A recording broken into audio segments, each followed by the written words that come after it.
ጤና ይስጥልን የተወደዳችሁ የቦርከና ሚዲያ ቤተሰቦቻችን የዕለተ ማክሰኞ ሰኔ 16 ቀን 2018 ዓ.ም የሰዓቱን ዜናዎች ይዘን ቀርበናል። አበይት ዜናዎችን እናስቀድማለን። በአማራ ክልል ያሉ የወለጋ ተፈናቃዮች የሰላም መደፍረስ ወዳለበት ቦታ ካልተመለሳችሁ መሬታችሁን ለሚሊሻና ለኮሬ ነገኛ ይሰጣል እየተባለ ነው ሲሉ አማረሩ። ተፈናቃዮቹ አሁን ያሉበት ሁኔታ በማንሳት ቋሚ የሆነ መፍትሄ እንደሚፈልጉ አስገንዝበዋል። የዕለቱ ዜናችን ቀዳሚ ጉዳይ አድርገነዋል። 7 ወንበሮችን ያሸነፈው ትብብር ለኢትዮጵያ አንድነት ምክር ቤት አልገባም አለ። የ5 የፖለቲካ ፓርቲዎች ቅንጅት የሆነው ትብብር ለኢትዮጵያ አንድነት በ7ኛው ጠቅላላ ምርጫ ያገኛቸውን ወንበሮች እንደማይረከብ በግልጽ አሳውቋል። ተጨማሪውን ይዘናል። የፍርድ ቤት ትዕዛዝ በሌለባቸው ጉዳዮች የዘፈቀደ እስር እየተፈጸመ መሆኑን ኢሰመኮ አስታወቀ። በተያያዘ ኢሰመኮ በበርካታ ፖሊስ ጣቢያዎች ለተጠርጣሪዎች ምግብ የማይቀርብ መሆኑን ማረጋገጡን ገልጿል። ተጨማሪውን ይዘናል። ዜናዎቻችን በዝርዝር እናቀርባለን። በቅድሚያ በአማራ ክልል ያሉ የወለጋ ተፈናቃዮች የሰላም መደፍረስ ወዳለበት ቦታ ካልተመለሳችሁ መሬታችሁን ለሚሊሻና ኮሬ ነገኛ ይሰጣል እየተባለ ነው ሲሉ አማረሩ። ከኦሮሚያ ክልል ምስራቅ ወለጋ ዞን ኪራሙ ወረዳ ተፈናቅለው በአማራ ክልል ወሎ ጃራ መጠለያ ካምፕ የሚገኙ ተፈናቃዮች ከግድያ ተርፈው ለቀው ወደ ወጡበት ቀያቸው ካልተመለሱ መሬታቸውን ለሚሊሻና ኮሬ ነገኛ ለተባለው ኃይል ይሰጥባቸዋል እንደተባሉ በመግለጽ አማረዋል። ተፈናቃዮቹ አሁን ላይ ያሉበት ሁኔታ በማንሳት ቋሚ የሆነ መፍትሄ እንደሚፈልጉ አስገንዝበው መሬታቸውን ላለማጣት ሲሉ መጠለያ ጣቢያ ሆነን ከፍተኛ ገንዘብ ግብር እየገበርን ነው ብለዋል። ምሬታቸውን የገለጹት ተፈናቃዮቹ ይዞታቸውን ተቀምቶ ለሚሊሻ ሊታደል ነው በሚል የወጣው አዲስ መመሪያ ከፍተኛ ስጋትና የስነ ልቦና ጫና እንደፈጠረባቸው አስረድተዋል። በወለጋ በተፈናቀሉበት ቦታ አካባቢ የሚገኙ ነዋሪዎች በበኩላቸው በተለያዩ ምክንያቶች ከአካባቢያቸው የተፈናቀሉ ዜጎች ወደ ቀደመ ይዞታቸው ተመልሰው ቤታቸውን ካላስረከቡና መኖር ካልጀመሩ ይዞታቸውን ለተደራጁ የሚሊሻ አባላትና ሀገር ለሚጠብቁ ኃይሎች እንደሚተላለፍ መነገሩን አረጋግጠዋል። ለደህንነታቸው ሲባል ስማቸው እንዳይጠቀስ የፈለጉ ተፈናቃይ ደግሞ በምስራቅ ወለጋ ዞን ኪራሙ ወረዳ ልዩ ስሙ 01 ቀበሌ ወዴሳ መጪኖ፣ ወዴሳ ዲማና ጉዳና ጌረኛ የተባሉትን ጨምሮ በአጠቃላይ በ17 ቀበሌዎች ላይ የሚያገለግል አዲስ የመሬት መመሪያ ከዞንና ከክልል ወርዷል በሚል ስጋት ውስጥ ወድቀናል ብለዋል። ይህ መመሪያ በአካባቢው ላይ ሰው ይኖርም አይኖርም የመሬት ይዞታዎች ሙሉ በሙሉ ይመዘገቡ፣ ከተመዘገቡ በኋላም የከተማውን ቦታዎች ለሚሊሻ የገጠሩን ደግሞ ለስራ አጥ ወጣቶች ይመራል የሚል ይዘት እንዳለውም ተገልጿል።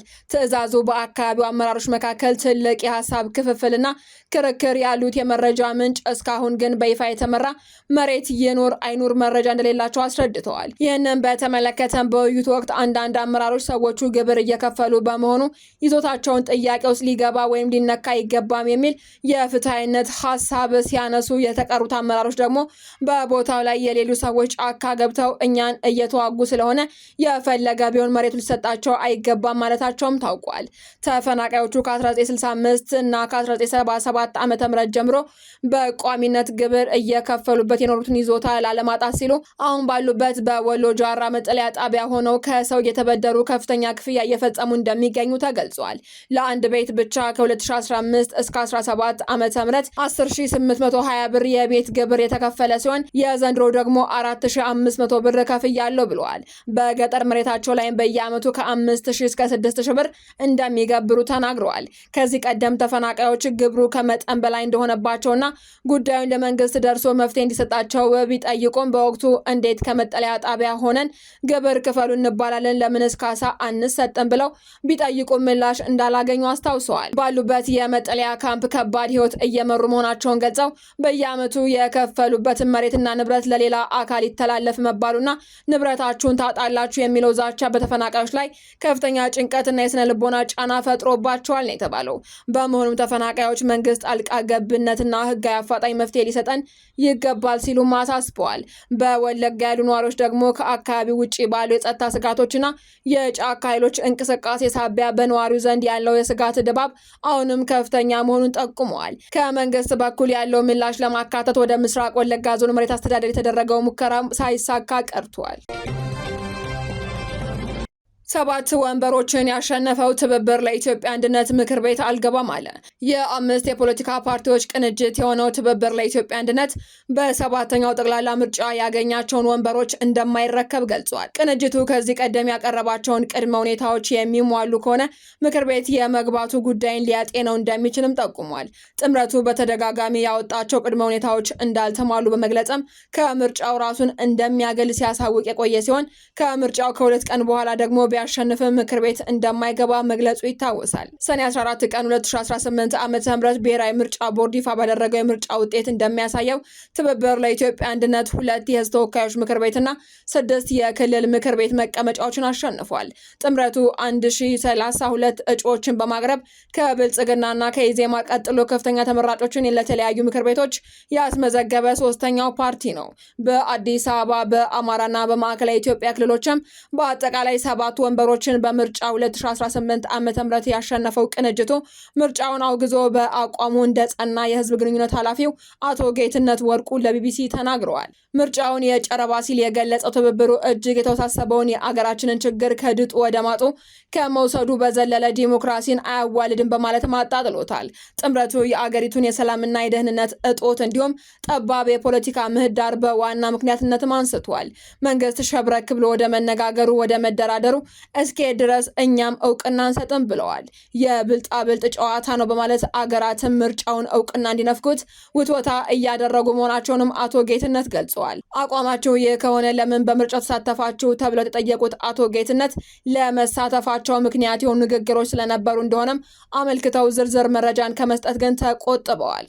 በቅድመ ሁኔታዎቻችን ላይ ምናልባት ጆሮ የመስጠት ዘንበል የማለት ምልክቶች ሊኖሩ ይችላሉ የሚል እምነቶች ነበሩ በማለት በግልጽ መናገር ባልፈለጉትና ወደፊት ይፋ እናደርገዋለን ባሉት ምክንያትም ወደ ምርጫው ለመግባት መወሰናቸውን ተናግረዋል። ምክር ቤት አንገባም የሚለው አቋማቸው በ7 ምርጫ ክልሎች ለመረጣቸው ህዝብ ድምጽ መንፈግ አይደለም ብለዋል።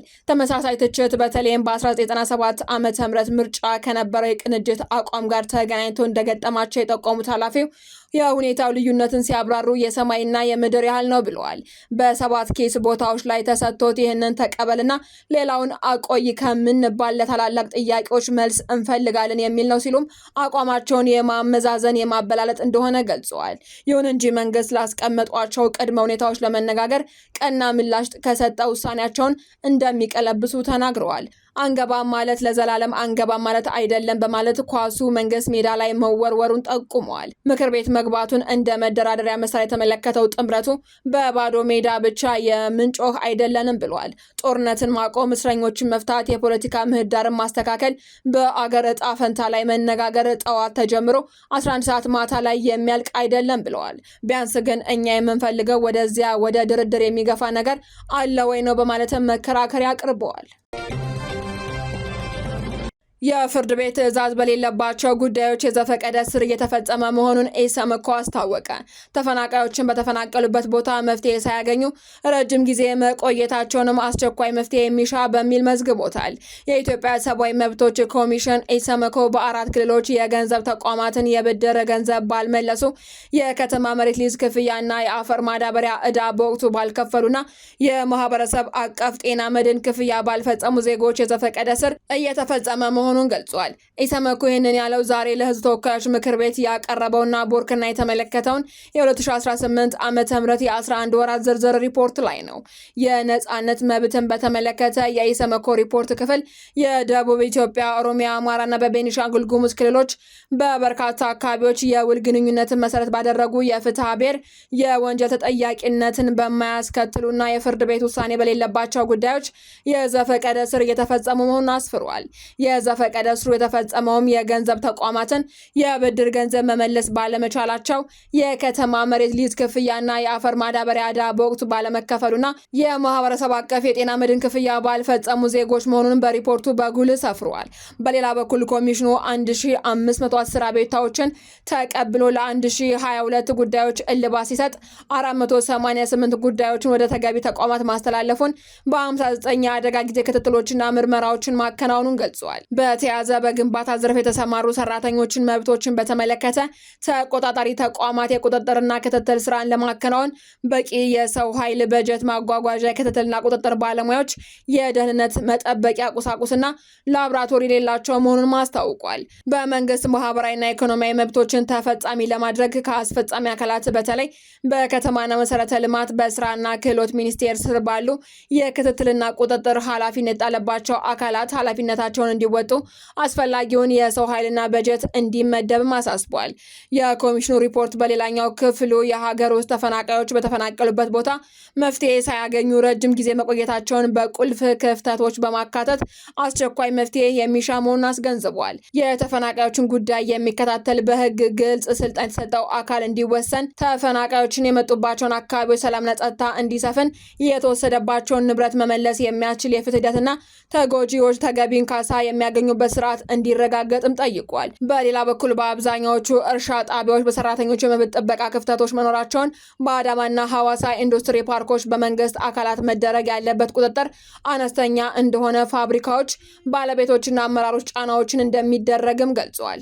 በተያዘ ኢሰመኮ በበርካታ ፖሊስ ጣቢያዎች ለተጠርጣሪዎች ምግብ የማይቀርብ መሆኑን ማረጋገጡን ገልጿል። የኢትዮጵያ ሰብአዊ መብቶች ኮሚሽን በበርካታ ፖሊስ ጣቢያዎች ለተጠርጣሪዎች ምግብ የማይቀርብ መሆኑን ማረጋገጡን ለፓርላማ ያቀረበው ተብሎ ከሚጠበቀው ከ2018 የ11 ወራት ሪፖርት ላይ ማስፈሩን ቦርከና ተረድተዋል። ኮሚሽኑ ይህንን ያለው በ492 ፖሊስ ጣቢያዎች፣ 76 ማረሚያ ቤቶች፣ በ11 መደበኛ ያልሆኑ ማቆያዎች ክትትል ማድረጉን ባሰፈረበት የሪፖርት ክፍል ነው። በተለያዩ ክልሎች በተጠርጣሪዎችና ታራሚዎች ሰብአዊ መብቶች አያያዝ በርካታ ክፍተቶች መስተዋላቸውንም ሪፖርቱ በግልጽ አስፍሯል። በበርካታ ፖሊስ ጣቢያዎችም ለተጠርጣሪዎች ምግብ የማይቀርብ መሆኑን የገለጸው ኮሚሽኑ በማረሚያ ቤቶች የምግብ በጀት ማስተካከያ ቢደረግም ታራሚዎችና ተጠርጣሪዎች በቂ ጥራቱን የጠበቀ ምግብ ከማቅረብ ረገድ ክፍተት መኖሩንም ከተስተዋሉ ክፍተቶች መካከል መሆናቸውን ጠቅሷል። በታዩ ክፍተቶች ቁጥራዊ መረጃ ያልቀረበበት የኮሚሽኑ ሪፖርት በደፈናው በብዙ ፖሊስ ጣቢያዎችም ሆነ በማረሚያ ቤቶች ሲል ባሰፈረው ገለጻ በወንጀል ነክ ነገር ውስጥ ገብተው የተገኙ ወይንም የተጠረጠሩ ህጻናትን ለአካለ መጠን ከደረሱ ሰዎች ጋር